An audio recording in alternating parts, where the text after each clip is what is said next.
They told me to stand down, that the war was over. But they had no idea what kind of war they'd started, not across oceans, but across bloodlines. I came home in uniform, my ribbons polished, my heart tired. But my sister met me with a restraining order, not a welcome. "You're not part of this family anymore," she said. I stared at the porch where I'd once carved my name into the wood. Now they were erasing it. But I wasn't built for surrender. I was built to survive. And now I was going to reclaim what they buried alive, me. I used to think being invisible was a skill, something I'd perfected through years of service, slipping through digital cracks, ghosting through firewalls, listening without being seen. But nothing prepared me for what it felt like to be invisible to your own blood. Growing up, the house on Willow Bend smelled like lemon polish and secrets. My sister Vanessa always sat closest to our mother, her laughter crisp, rehearsed, like she'd been born for the spotlight. I, on the other hand, learned early that silence kept me safer.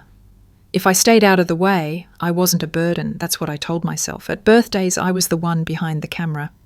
At holidays, I carved the turkey while they toasted to Vanessa's latest promotion or vacation.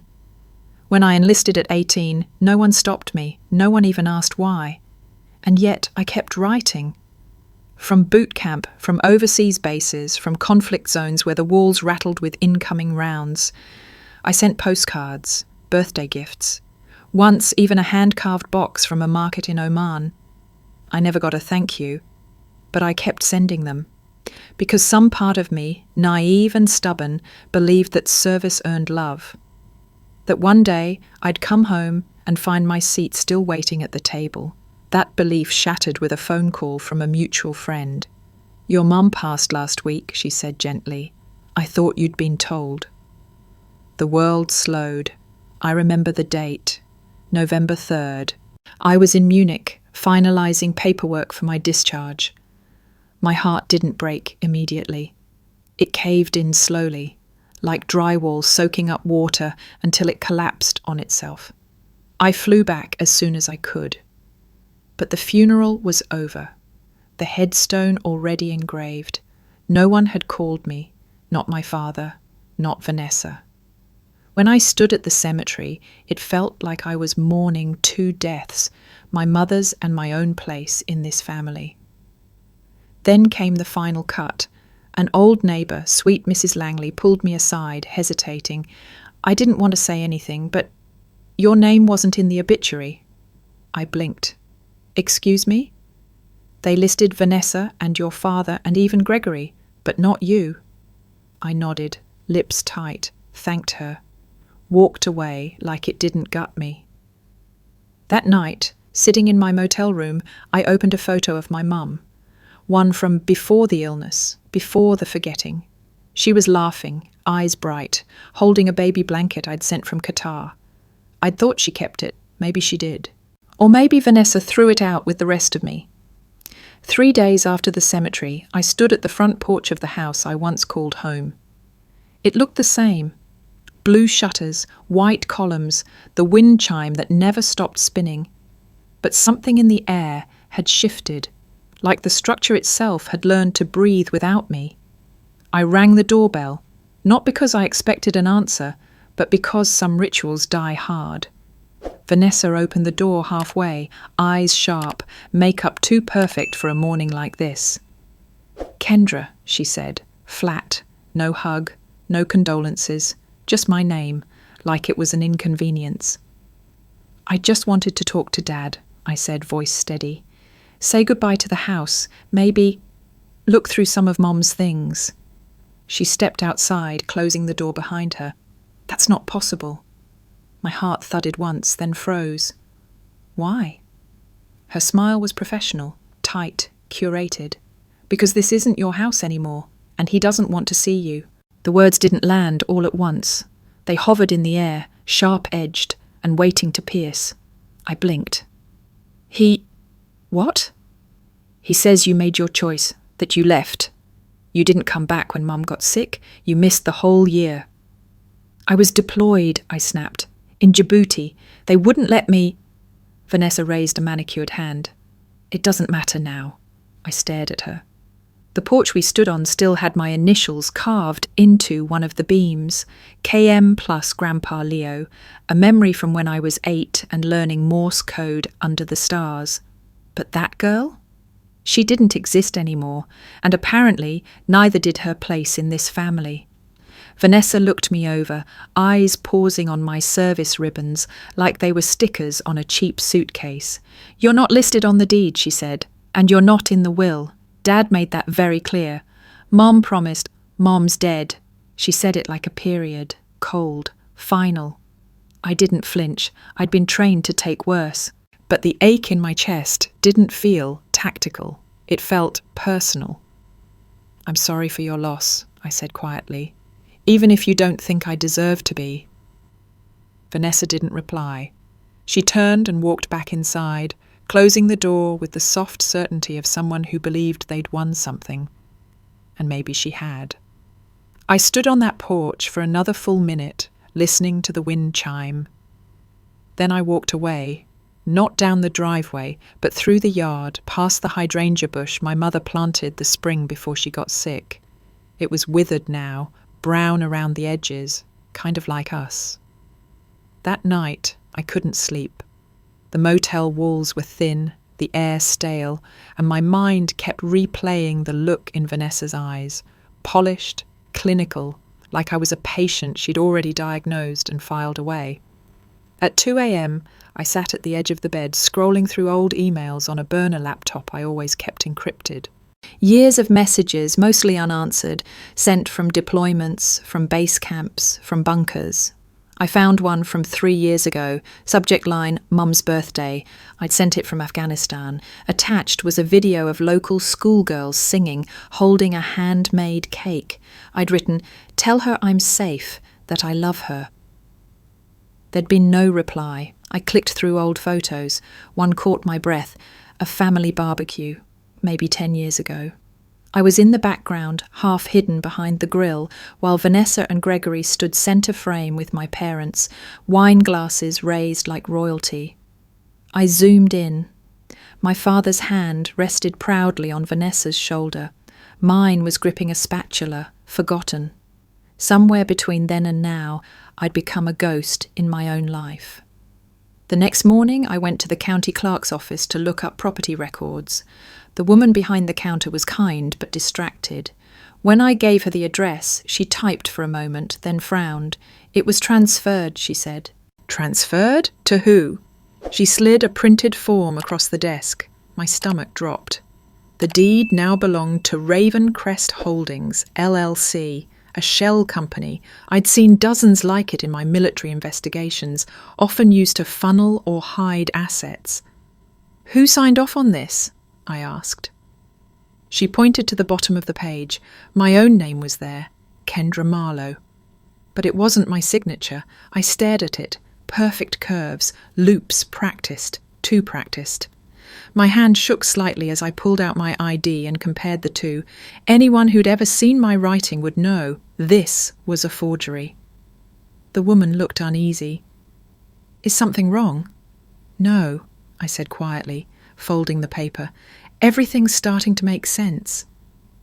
I walked out into the sharp morning light, heart pounding. The house, the will, the sudden coldness. It wasn't just rejection, it was erasure. Legal, calculated erasure. They hadn't just pushed me away, they'd rewritten history without me. The second time I stood outside the house, I wasn't in uniform. I wore a plain jacket, jeans and boots scuffed from years of travel. No insignia, no armour, just a woman with too many questions and not enough answers. I didn't walk up the driveway. I stood across the street, half hidden beneath the maple tree where Grandpa used to hang bird feeders. The windows glowed warm from the inside. Someone was home. Maybe everyone. I imagined them laughing, drinking coffee, moving on with their lives, like I was just a chapter they'd torn out. That's when I saw him. My father. He moved past the living room window, upright as ever, still dressed like he belonged in a boardroom, not a living room. The same posture that had once made generals pause mid-sentence. but he didn't glance outside. Not once. I wanted to scream, to bang on the window and ask, why? Why wasn't I worth a call? Why did you let them write me out of our story? Instead, I pulled out my phone and took a picture. Not of him, but of the for sale, private listing sign planted in the front yard, new, crooked, as if even the land itself was trying to reject the lie. Later that afternoon, I called an old friend from the reserves, Ruth Clare, now a legal consultant in property fraud. We hadn't talked in nearly a decade, but when she picked up and heard my voice, her first words weren't hello or how are you? She said, tell me who betrayed you. I met her the next morning in a downtown cafe, all glass walls and white marble. She already had her tablet open, files pulled. She didn't need small talk. She knew the system, and she knew the smell of rot beneath polite paperwork. Raven Crest Holdings, she said, tapping the screen. Registered in Delaware, classic, shielded ownership. But guess what's interesting? She turned the tablet toward me. The title transfer was filed 3 months ago, notarized under someone named Cheryl Bishop. I leaned in. So? She was suspended last year for document fraud, DMV, real estate, even some death certificates. She's been under quiet investigation for months. My blood ran cold. So the transfer was likely faked, and it gets better. She tapped again, pulling up another document. The seller line has your name, but this? Not your signature. I stared at the screen.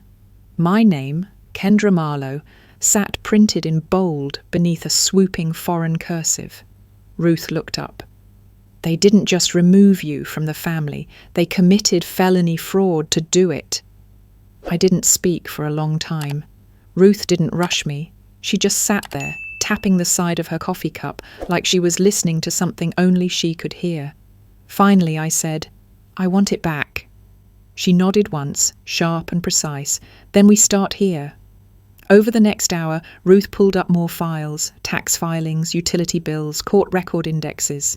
Every breadcrumb left behind by those who thought they could cover their tracks with just enough legal paint to pass inspection. They filed a new will, she said, sliding a printed copy toward me. This one leaves everything to your father and Vanessa, no mention of you. My stomach twisted. When? Dated 1 month after your grandfather passed. Filed electronically. Witnesses listed are interesting. She turned the page, and I saw the names. One was Gregory Maddox, Vanessa's husband.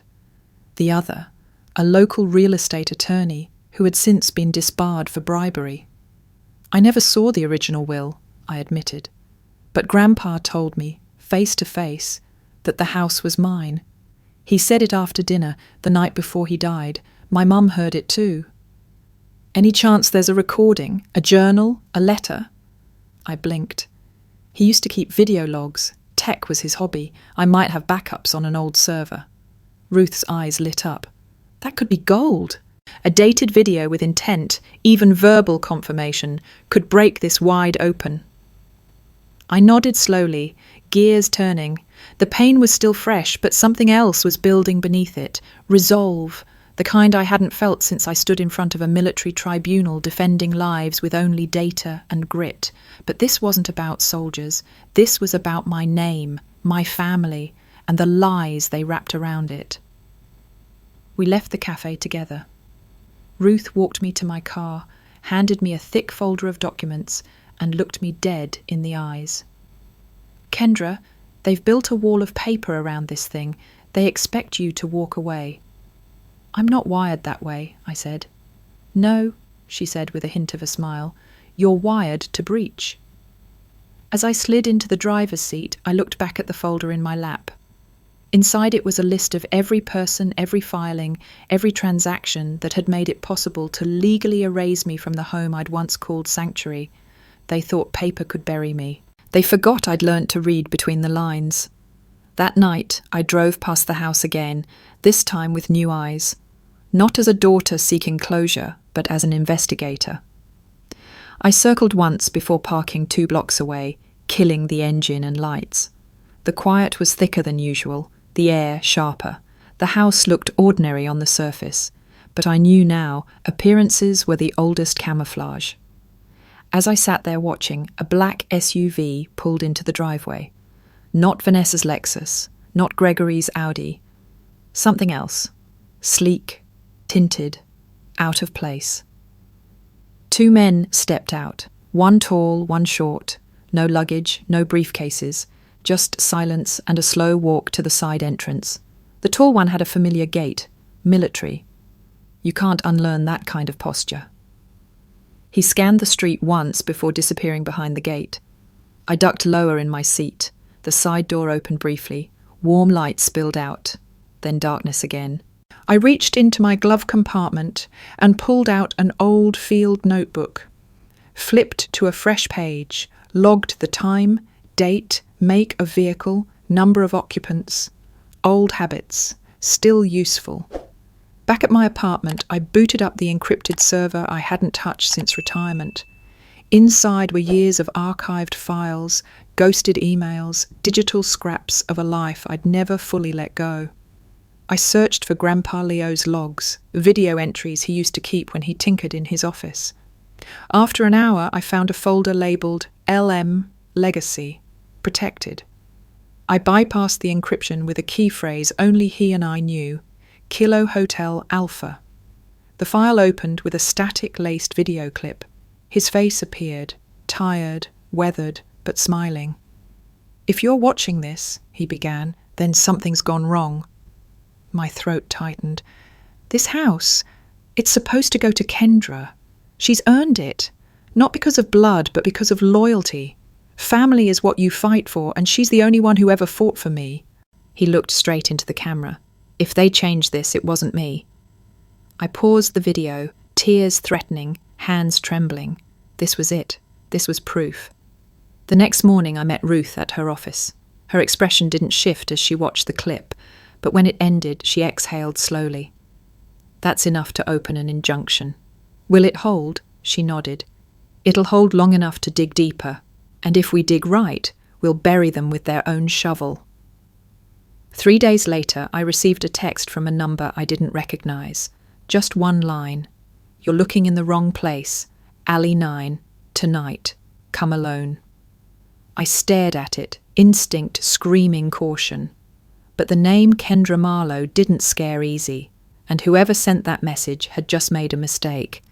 They assumed I was chasing answers. They didn't know I'd been trained to corner shadows. At 10:45 p.m., I parked 3 blocks from Windermere Lane and approached the alley on foot. It was the kind of place that swallowed noise, narrow, fenced with rusted chain link, the smell of oil and damp concrete heavy in the air. He was already there, mid-40s, weathered face, mechanic's hands, a fading Marine Corps tattoo inked across his forearm. His posture was too relaxed to be random. He'd been watching for me. "You're Kendra?" he asked. I gave a slight nod. "I knew your grandfather," he said. "Name's Eli. I fix transmissions at McRae's. I've lived here long enough to know when something's off." "What did you see?" He hesitated, then looked me square in the eyes. "They say you're unstable, that you've got combat trauma. Vanessa's been telling folks you shouldn't be trusted." I didn't blink. "Let them talk." He leaned in, voice low. "But I've seen things, at night, unmarked vans, no plates, always backing into the alley behind your grandfather's place. They unload crates, same size, same markings, like clockwork, never during the day, always late." I stiffened. "Furniture?" He shook his head. "Too heavy, too cold. They use a side entrance, the one leading to the basement. Nobody ever goes in with them except that tall guy, black gloves, never talks." "Gregory?" I asked. He nodded. "And last week I saw your dad with him." My stomach dropped. "You sure?" "I know what I saw." He handed over a clipboard, signed something, then left without a word. I inhaled slowly, forcing calm. This wasn't just about property. It wasn't just about betrayal. This was organised, clean and covert. Eli slipped a folded piece of paper into my hand. Power grid records. My cousin works utilities. You'll want to look at the usage spike 2 nights ago. They're pulling way more electricity than a house that size should. Looks like industrial-grade refrigeration. Refrigeration? Or something that needs constant power to stay hidden? I stared at the numbers, the address, the silent spike in energy like a heartbeat beneath concrete. They're hiding something down there, Eli said, and I don't think it's furniture. By the time I got back to my apartment, I wasn't just alert, I was vibrating. Every breath was shallow. Every shadow at the corner of my eye felt like surveillance. I locked the door, pulled down the blackout shades, and powered up my old tactical laptop. It had been years since I'd activated the triple encrypted drives, but my fingers remembered every keystroke. The first thing I did was verify Eli's energy data. I cross-checked it against public utility records, then used a military-grade tool to map the spikes. He was right. The power usage for the property wasn't just high, it was sustained, like a cold storage facility or a server bank. But there were no permits, no business licenses filed, nothing. Someone was building a black site in the middle of a neighbourhood. I sent the data packet to Ruth, attaching a note. Basement activity, high risk, going in. And 2 hours later, I was back in the alley, dressed in black, collar camera clipped under my coat, micro recorder wired through my sleeve. No gun, I wasn't risking that charge. But I had a small tactical flashlight, a multi-tool, and more training than most of the men who'd ever tried to intimidate me. At 12:18 a.m, the first van arrived. Black, matte finish, no plates, same as Eli described. I crouched behind a trash enclosure, breath slow. 3 men stepped out. One was Gregory. He didn't speak, but I recognized his gait, his lazy confidence. He unlocked the side door and waved the others in. I moved quietly to the chain-link fence and slipped my phone between 2 slats. The hallway inside was faintly lit. I zoomed in on the crates being wheeled through. One slid open for a moment, revealing rows of devices, black, boxy, unfamiliar. Not weapons, not tech I'd seen in the field, but they hummed. I didn't get closer. I didn't need to. I placed the audio recorder beneath a vent that led into the basement and slipped back into the shadows. The voices started immediately. Contracts on schedule. Custom firmware was tested last week. She doesn't suspect yet. Then came the line that froze my blood. If she finds out, sever the tie. No loose ends. The voice was gravel-lined, deliberate, unmistakable. It was my father. I pulled away from the wall, adrenaline slicing through the fog. My father wasn't just allowing this, he was orchestrating it. He hadn't cut me off because I was gone too long. He'd cut me off because I knew too much. I didn't sleep that night. I sat in my apartment, blinds closed, a chair braced under the doorknob. My laptop glowed like a watchtower in the dark. I replayed the audio a dozen times, each syllable tightening the noose of betrayal around my chest. My father. The man who taught me to wire a circuit board, to read maps by moonlight. The man who shook my hand at basic training like he was proud. Now he was the voice behind erasure. The next morning I returned to the alley just after sunrise to retrieve the recorder, but it was gone. The vent was clean, no marks, no sign I'd ever been there. They knew I was watching, and they were watching back. By the time I got home, a message was already waiting. No name, just a single line. You're playing with fire. I have your military psych file. Want the world to see what's in it? My stomach twisted, but I didn't flinch. That file was classified, buried under layers of security, which meant whoever sent this wasn't just bluffing. They had high-level access. I forwarded the message to Ruth and to someone I hadn't spoken to in years. Isaac Eng, a cybersecurity analyst I'd served with during a joint NATO task force in Ramstein. I expected silence. He replied in 6 minutes. Burn everything, build a secure net, I'll help you trace it. That night my apartment became a war room. 2 laptops, 3 encrypted drives, old mission data repurposed for a new enemy, family. I categorized every suspicious transaction, every forged document, every whisper of Ravencrest holdings. I built timelines, cross-referenced names, IP addresses, digital fingerprints. Each thread tightened the web. At 11:02 p.m, I got another ping, Kayla. Ruth's contact. A digital forensics expert known for digging up secrets others thought buried. Her voice was scrambled through a modulator, her identity cloaked. "I got your data packet," she said. "Nice encryption. Let's see what the liars missed." In less than an hour, she'd traced 6 shell companies, all with links to Ravencrest, all funneling money through offshore accounts. Isaac found a logistics manifest with my father's digital signature authorizing warehouse use under Ravencrest's shell. My breath caught. He hadn't just signed off on it, he built it. "They forged your name," Kayla said, "but your father's is real. He's the keystone. This whole thing falls if we pull him." I stared at the glowing screen where his signature floated under the title, Land Use Supervisor, Richard Marlowe. They thought they'd written me out of the story. They forgot who taught me to fight in silence. 2 days later, we walked through the front gates like we belonged there, because, in truth, I did. Ruth and I didn't circle the block or park down the street. We pulled directly into the driveway of my grandfather's house, the place I was promised, the place they'd stolen with forged signatures and offshore silence. The lawn was perfectly trimmed, the hydrangeas were gone, the porch light was off, but everything else screamed denial wrapped in wealth. Vanessa's Lexus was in the carport, Gregory's black Ford too. I wore my uniform, not out of pride, but as a weapon. Let them remember who I am, what I've survived. Ruth straightened her blazer and handed me the envelope. Inside was everything.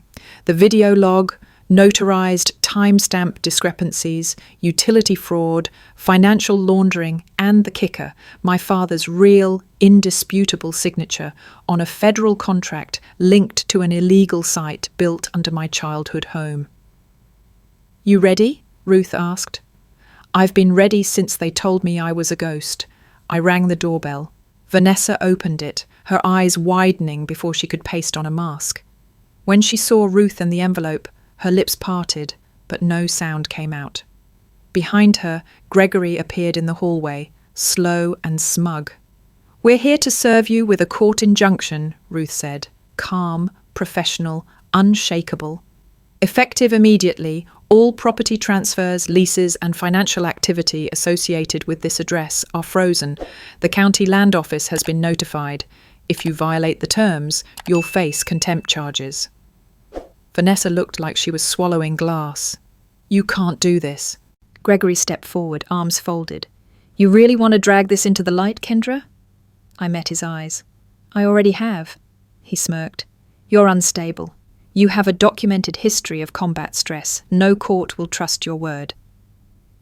"I won't need to speak," I said. I brought the receipts. Ruth handed over the folder. "The courts will see the original video, Will. And your father's direct authorization of warehouse activity under an alias company. That's federal contract fraud, identity forgery, and conspiracy." For a second, silence settled like dust. Then Vanessa's hand trembled as she gripped the folder. "This is our house." "No," I said quietly. "It was mine before you erased me. Now it belongs to the truth." I turned and walked back to the car. The door slammed shut behind us like a gavel. Inside the vehicle, Ruth exhaled. "That'll stir the hive." "They already came for me," I replied, staring straight ahead. "Now it's my turn." Ow. The courthouse didn't look like justice. It looked like process. Neutral beige, tired from carrying too many stories no one wanted to hear.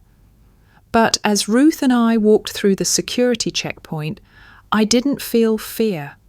I felt clarity. I was no longer begging for inclusion. I was demanding accountability. Inside, the hearing room was sterile and quiet. No gallery, no press. Just a federal judge, 2 attorneys, a court clerk, and the weight of a war built on signatures and silence. Vanessa sat stiffly across the room, her face drawn and powdered into performance. Gregory looked like a man still betting the odds would shift. And my father? He stared at the floor like it was safer than my eyes. The prosecutor began by presenting the timeline. The death of Leo Marlowe, the rapid filing of a new will, the suspicious notary, and the emergence of Revengestories Holdings, an entity that only existed on paper until it swallowed a home. Then came the evidence: utility anomalies, financial laundering, fraudulent transfers. Ruth stood calmly, flipping through documents as she spoke. We submit a video file recovered from the late Leo Marlowe's personal archive. Dated and encrypted, it clearly states his intent to leave the property to his granddaughter, Kendra Marlowe. Additionally, we have proof that the second will was never witnessed legally, and that one of the signatories was under investigation during the time of filing. Vanessa fidgeted. Gregory whispered to his lawyer. My father did not move. Then Ruth played the clip. The courtroom went silent as my grandfather's voice filled the space. If they changed this, it wasn't me. A pause. Then Ruth tapped another folder. Finally, Exhibit G. A recorded conversation captured via open vent audio, confirming the involvement of Richard Marlowe in covert site operations conducted through Revengestories Holdings. The voice is verified through voice matching protocols.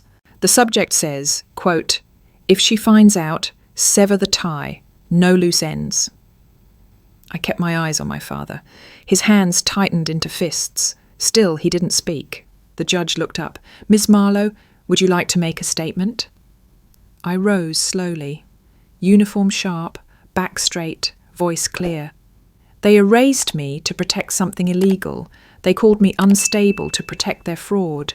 They used the law like a weapon, but I used truth like a scalpel. I didn't come here to reclaim a house. I came to reclaim my name. I sat down. The air shifted, and the silence that followed was not uncomfortable. It was sacred. The judge didn't speak right away. He adjusted his glasses, flipped through the folders again, and let the tension settle like dust in a forgotten attic. When he finally looked up, it was not with anger or sympathy, but with precision. "I find sufficient grounds to proceed with a full investigation," he said. The documentation supports probable fraud, forgery, and misuse of federal contracts. The evidence of falsified wills and suspicious financial movements under a shell corporation is compelling. Vanessa gasped softly, covering her mouth with one hand. Gregory stiffened. My father, still silent, stared at the table. "I'm freezing all property transactions under Revengestories Holdings immediately," the judge continued. "An injunction will be filed. Pending further review, the house at 1847 Windmere Lane is to be considered in dispute and protected from sale or transfer. Law enforcement will be authorized to secure the premises if necessary." Then he turned to me. "Colonel Marlowe, thank you for your clarity and service. Your testimony and materials were not only thorough, they were pivotal." I nodded once. No smile. No relief yet.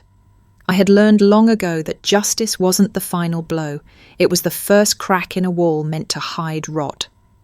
Outside, the air hit like cold truth. Reporters gathered near the sidewalk, only a few, but their cameras were already pointed in my direction. I didn't stop. Didn't speak. But I noticed one man standing just behind them. Veteran cap. Jacket too worn to be anything but real. He gave me a nod, not of pity, not of awe, recognition. "You reminded them we still stand," he said quietly as I passed. I didn't answer. I didn't need to. Back at Ruth's office, we reviewed the next steps: subpoenas, depositions, criminal filings. The victory wasn't complete, but the battlefield had changed. "They'll try to spin it," she said. "Mental health angle, discredit your service, maybe even fake new documents." "Let them try," I replied. "You sure you're ready for the next round?" I looked out the window, watching traffic pass like nothing had changed. But everything had, because for the first time in years, my name was not a shadow in someone else's story. "Yes," I said. "Let's finish this." In the weeks that followed, the case unfolded like a blueprint reversed. Gregory was charged with conspiracy to commit federal fraud. Vanessa was named in falsification of property records. And my father, Richard Marlowe, was indicted under RICO statutes. A lifetime of boardroom polish couldn't protect him from what he'd signed. They had tried to erase me. Instead, I erased their silence. The trial began on a cold Monday morning, the kind of morning where breath fogs up the air and truth feels sharp enough to cut. I walked into the federal courthouse wearing the same uniform I'd worn the day I buried my grandfather. My ribbons sat neatly on my chest, not because I needed validation, but because they did. Ruth walked beside me, calm as ever.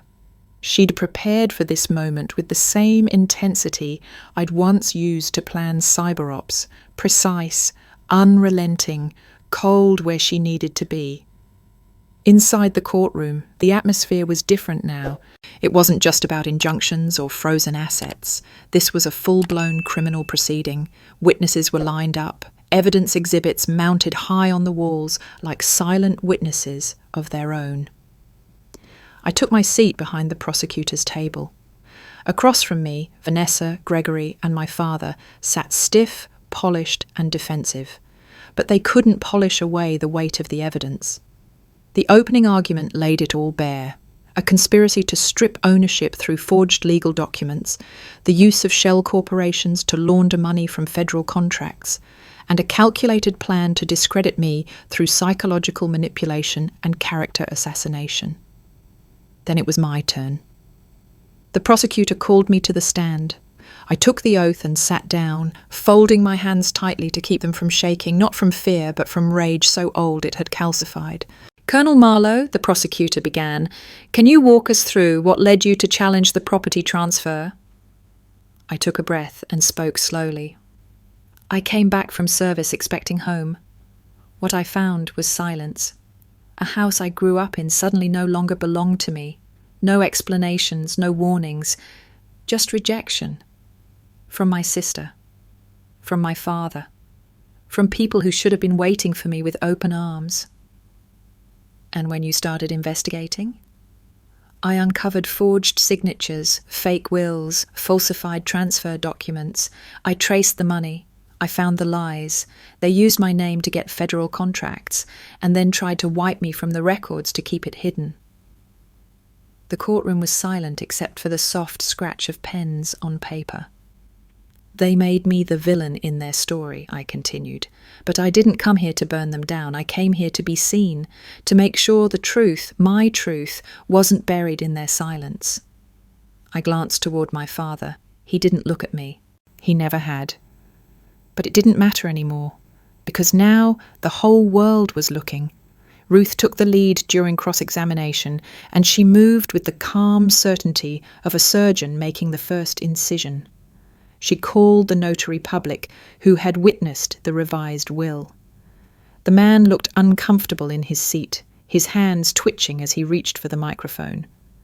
"Mr. Dewhurst," Ruth said, her tone neutral, "were you present when the document known as Exhibit D, the revised will of Leo Marlowe, was signed?" He hesitated. No, I was paid to notarize it after the fact." Gasps murmured through the courtroom. The judge raised his hand to silence them. "And were you aware this was illegal?" "I was told it was a family matter. They said it was urgent." "Who told you that?" A long pause. Then, "Gregory Marlowe." Gregory stiffened. Vanessa's knuckles went white.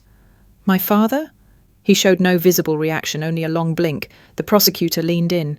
"Let the record show that Mr. Dewhurst admits to notarizing a fraudulent will under direct instruction from the defendants." Next came the financials. Isaac's forensic analysis was displayed on a screen behind the stand, a digital constellation of wire transfers, contract numbers, and matching IP logs. The jury watched silently as Ruth narrated. Here, we have a $75,000 transfer from Ravencrest Holdings to a logistics company controlled by Gregory Marlowe. This transfer occurred less than 48 hours after the forged deed was filed. On the same day, surveillance footage places Colonel Marlowe outside the property she was allegedly removed from months prior. Gregory tried to interject, but his lawyer pulled him back. And here, Ruth continued, tapping another node in the web, we have an authorization code belonging to Richard Marlowe used to access classified procurement databases. This code had been inactive for over a year until this single access point. The judge leaned forward. Is this access confirmed? Yes, Your Honour. Matched through biometric signature and IP trace. It's not just unauthorized, it's criminal. For the first time, my father moved. He turned slightly toward his lawyer, whispered something. The lawyer nodded, but the damage was done. They had crossed every line, and now they were surrounded by evidence. When I stepped off the stand, my legs felt like concrete, not from fatigue, but from gravity, the gravity of standing tall when everyone had tried to pull me underground. Ruth met me with a simple nod. They're unravelling. Let them, I said. I've waited years to watch them come undone. The next day of trial wasn't dramatic. No yelling, no surprise outbursts, just the slow, crushing rhythm of truth. The prosecution brought in Kayla remotely, her voice scrambled, her face hidden, but her data was sharp, clinical, devastating. In my analysis, she began, I uncovered metadata inconsistencies in the digital copies of the deed and revised will. These inconsistencies show that the documents were duplicated from a scanned template and edited using unauthorized software commonly employed in financial fraud. She displayed timestamps, hash values, and software footprints. Additionally, voice logs pulled from an intercepted comms signal, recorded lawfully under private investigation statutes, clearly captured Gregory Marlowe and Vanessa Knight discussing payout timelines and referring to Colonel Kendra Marlowe as a problem to be eliminated legally or reputationally. Vanessa shifted in her seat, visibly rattled. Her lawyer scribbled notes furiously. Gregory stared at the table, hands trembling now. Then came the final exhibit. Ruth stood and introduced a handwritten journal, one that had been recovered from my grandfather's attic, hidden behind an old circuit box. I hadn't even known it existed. This journal was written by Leo Marlowe in the final months of his life, Ruth explained. It details his intention to leave the Windermere property to his granddaughter. He feared the others would alter the terms. She flipped to a page and read aloud. If they change this, it's not my will. Kendra deserves the house. The rest I don't trust. Not with this. Not with her safety. My throat tightened. I hadn't cried since the day he died, but that moment, I almost did. The judge took it all in with measured silence. Finally, he turned to the defense. Do your clients wish to testify? Vanessa's attorney stood. Ms. Knight declines. Gregory's lawyer did the same. Then came the final turn. Richard Marlowe rose from his seat. I will testify. The courtroom shifted, jaws slackening. Even his own team looked stunned.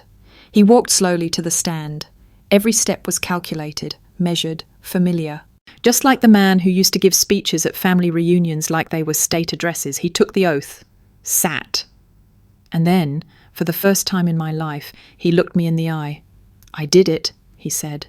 No hesitation, no defense. I used my daughter's identity. I signed the contracts. I authorized the site. And yes, I tried to erase her. The room held its breath. I didn't think she'd fight back. He turned to the judge. But she did. And now, everything she said is true. He folded his hands. And that was it. No excuses, just confession. The final day of trial arrived like a storm that had been building for years, quiet skies, but thunder in the bones. The courtroom was packed now. Reporters lined the hallway. Veterans I didn't know sat shoulder to shoulder in silent support. Not one of them held a sign. They didn't need to. Their presence was the banner. I sat still, uniform pressed, fingers locked in my lap. Not because I was nervous, I was steady. I had nothing left to fear. The judge entered, papers in hand, voice calm but laced with weight. This court has reviewed the evidence, the forged will, the falsified property deeds, the illicit use of federal credentials, the coordinated efforts to transfer funds through a shell company, and the effort to discredit Colonel Marlowe through manipulation and psychological warfare. His eyes scanned the room, not to intimidate, but to ensure everyone was awake to what mattered. The law is not just ink on paper, it is a record of truth, and the defendants in this case used that ink to cover lies. Vanessa stared ahead, lips pressed so tightly they had no colour.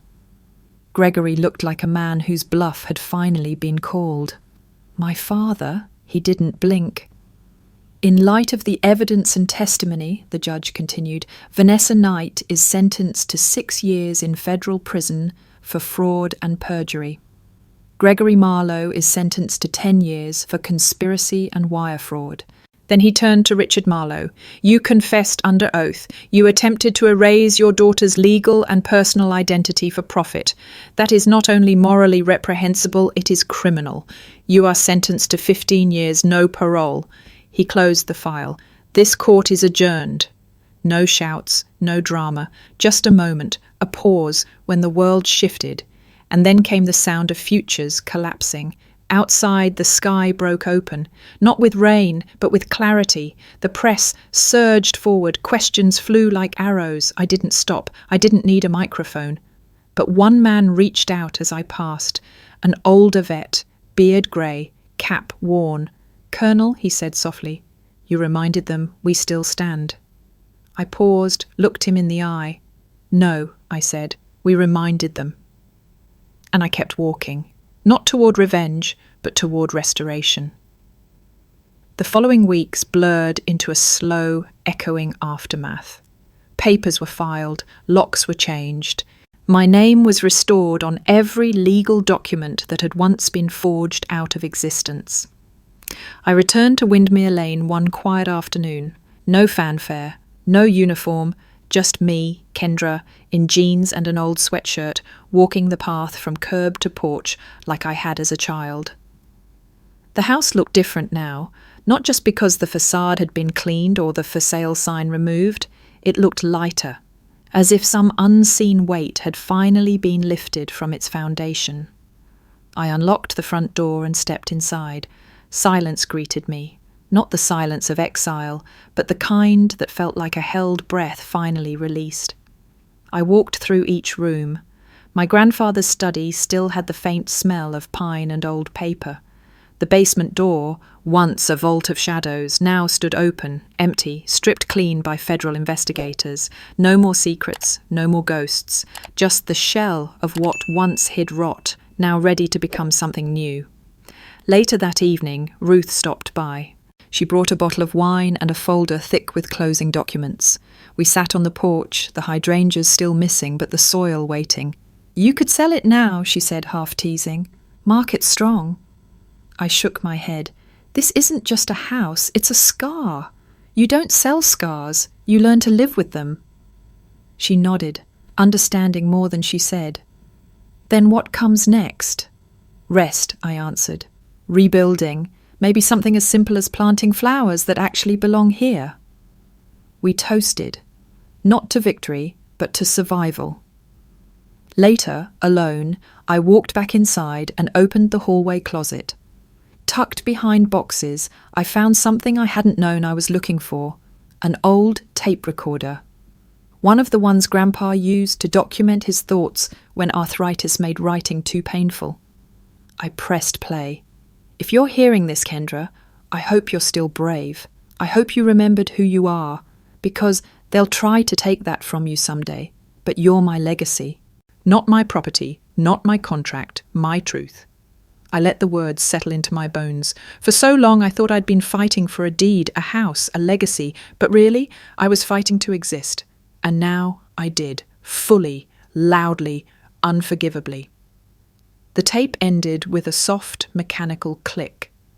I sat in the dim hallway for a long time, holding the recorder in my lap like it was a lifeline to something I almost lost.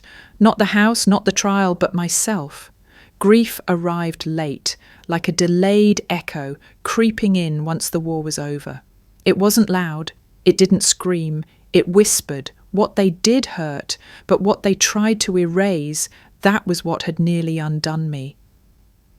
In the days that followed, I began restoring the house piece by piece, not back to what it was, but forward to what it could be. I painted the porch railing, I replanted the front lawn, not with hydrangeas, but with something new. Wildflowers. Ones that didn't require control, just space to grow. Neighbours started waving again. A few even stopped to talk. One woman, grey-haired and soft-spoken, said, "We always wondered what happened to you. We heard so many things." "I'm still here," I replied, "and the truth, that's here now too." She nodded, like that meant more than an apology ever could. Eventually, I invited veterans I'd served with to visit. We sat around the same living room that once held the weight of silence, and filled it with laughter, memories, and stories that never made it into the files. They didn't ask about the court case. They didn't need to. They knew what survival looked like. Ruth came by on a Sunday. She brought a single gift, a small brass plaque. I read the inscription twice before I could speak. Kendra, Marlowe. This home was fought for, not inherited. We mounted it beside the front door. Weeks turned into months. The press stopped calling. The reporters moved on. But I stayed, not to reclaim the past, but to build the future. One where truth mattered more than bloodline, where silence had no power, and where no one, not even family, could erase what I had bled to protect. The house stood, scarred but steady, just like me. Spring came slowly, like the house was learning to breathe again. Windmere Lane bloomed, not in grand, cinematic colour, but in small, stubborn ways. A sprout in the walkway crack, the hum of bees returning to the garden, the soft creak of the porch swing I'd reassembled with my own hands. Restoration wasn't a moment. It was a process, and I was in it every inch of the way. One morning I received a letter, no return address, just my name printed in careful block letters. Inside was a single photograph. Me and Grandpa on the porch, my head on his shoulder. On the back someone had written, "You never stopped being his home," no signature. But I knew the handwriting, my mother's. She hadn't testified, hadn't spoken in court, hadn't answered my calls, but this was something. Forgiveness doesn't arrive all at once. Sometimes it sneaks in through cracks left behind by war. And maybe this was her way of showing she'd never fully agreed with what they did. I placed the photo on the mantel. Next to it, I set a small wooden box. Inside were the tapes Grandpa had recorded, the journal entries Ruth and I preserved, and a folded copy of the original deed with my name back where it always belonged. This wasn't just a house anymore. It was a monument to resistance, a blueprint for those who had been pushed out, written off, erased by the very people who should have loved them first. And now I had a new mission. I started small, letters to veterans like me, outreach to those caught in family betrayals no amount of combat training could prepare them for. I shared my story when asked, not for pity, but to say, you are not crazy, you are not alone, and you do not have to stay erased. People listened, more than I expected. A non-profit offered funding to help renovate the property into a sanctuary, somewhere vets could stay while navigating their own legal or emotional battles. I said yes. Because reclamation wasn't just about me anymore. It was about all of us. The renovation took months, not because the house was falling apart, but because I wanted every board, every nail, every coat of paint to mean something. Volunteers came from everywhere, veterans, neighbours, even strangers who'd followed the trial and felt something stir inside them. We called it the Signal House, not a shelter, not a halfway stop, a beacon, a place for those who had been silenced to find their voice again. I created rooms named after battles, not the ones on foreign soil, but domestic ones: divorce, estrangement, inheritance, abuse. Each space offered privacy, peace, and purpose. The walls didn't speak, but they listened. In one room, I found a veteran staring at the window for hours. "You okay?" I asked gently. He nodded. It's quiet, like actually quiet. I haven't had that in years." I sat with him in silence, because sometimes that was the loudest kind of healing. We hosted our first gathering on Memorial Day. Not a ceremony, a community, no suits, no speeches, just open space, open food, and open stories. Someone brought a guitar, someone else brought tears, but no one brought shame. That night, I stood on the porch with Ruth. She was barefoot, wine glass in hand, laughing at some joke one of the younger vets had told. "You ever think we'd end up here?" she asked. "No," I admitted. "I thought I'd be gone by now." "But you stayed." "Not for the house," I said. "For the echoes, the ones no one else hears." She looked at me and nodded. "They hear them now." I glanced down at my hands, scarred, weathered, stronger than they'd ever been. "I used to think survival was the end," I said. "Now I know, it's the beginning." Ruth raised her glass.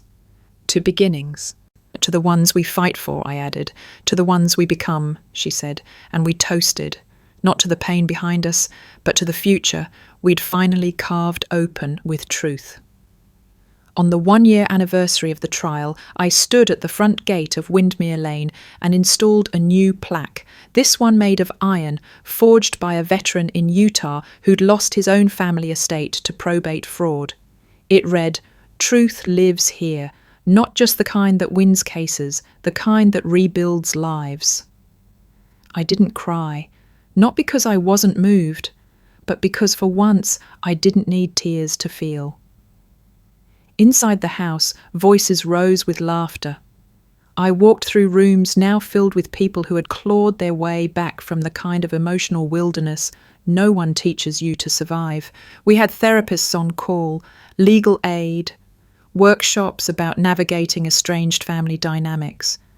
But more than that, we had presence. And presence, I'd learned, was the opposite of erasure. That night, a young woman knocked on the door well past midnight. She held nothing but a backpack and a copy of my testimony printed from a news article. "I didn't know where else to go," she said. "You came to the right place," I told her. "You're not alone anymore." As she stepped inside, I saw myself, years ago, standing outside that very door, wondering if I still belonged to the story I came from. And now, I wasn't just part of it. I was writing the next chapter. Later, alone, I walked to the porch and sat with the same tape recorder Grandpa used. I pressed record. "My name is Kendra Marlowe.